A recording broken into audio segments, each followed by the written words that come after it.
Hi, I'm Ana Palma, SEO Content Marketing Specialist at Defined.ai, and this is Diffusion, your espresso shot of AI news that actually matters. This week, Washington set the agenda, and Google is raising $80 billion to stay ahead. Let's get into it. On June 2nd, Trump signed an executive order on AI and cybersecurity. Companies building the most powerful AI models are now being asked to submit them to the government for review before release, up to 30 days out. It's voluntary, but it's official. An earlier draft gave the government 90 days. The final version came in at 30. The industry had objected to the longer timeline, and the order was adjusted accordingly. The executive order also sets up an AI cybersecurity clearinghouse, a shared system for flagging vulnerabilities across government AI infrastructure, and asks agencies to build benchmarks for evaluating what these models can actually do in a cyber context. It's a lighter touch than many expected, but voluntary today doesn't mean voluntary forever. The big story of the week. Alphabet has announced plans to raise $80 billion in new equity. It's first time doing so in roughly 2 decades. The money goes directly into AI infrastructure and compute. Berkshire Hathaway is coming in for $10 billion via a private placement with another $30 billion through an unwritten public offering. What's striking here is that this is a company generating hundreds of billions in revenue a year, and it's still choosing to dilute its own shareholders to fund AI at scale. Google isn't doing this because it has to. It's doing it because it thinks the cost of staying competitive at the frontier is only going in one direction. The infrastructure race isn't a 2025 story anymore. The companies writing the biggest checks now are betting the gap between those who can afford to scale and those who can't is about to matter a lot more.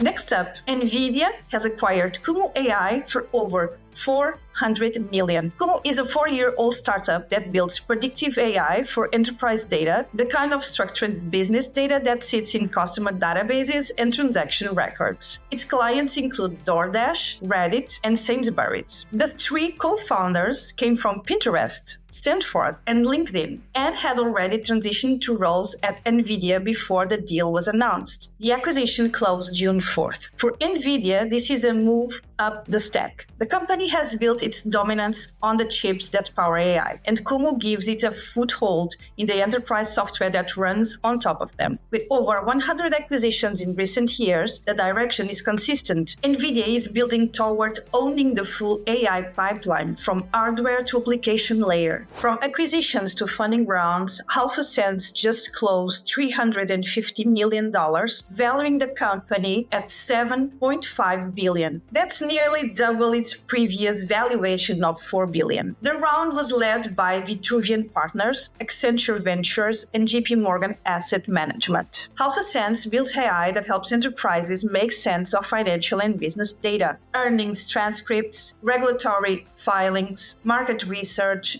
internal documents. More than 7,000 companies use it, and the revenue numbers back up the valuation. The company crossed $600 million in annual recurring revenue in Q1 2026, up from $500 million in October 2025, under 6 months earlier. The Accenture piece is worth noting. They come in as AlphaSense's first official channel partner with plans to embed its AI market intelligence into agentic workflows at client organizations. When a firm Accenture's size makes that kind of commitment, it tends to accelerate enterprise adoption fast. To close the week, Collate, a San Francisco startup founded in 2024, raised $95 million at a valuation just under $1 billion, led by Redpoint Ventures. The company builds AI that automates documentation for regulatory filings, clinical trials, and product development in life sciences. More than 50 customers already, including major pharmaceutical companies and medical device manufacturers. Documents that used to take months now take a fraction of the time. Time savings of up to 90%. Building AI that works in a regulated healthcare environment is genuinely hard. The models need to be trained on clinical data that is scarce, highly specific, and difficult to source at scale.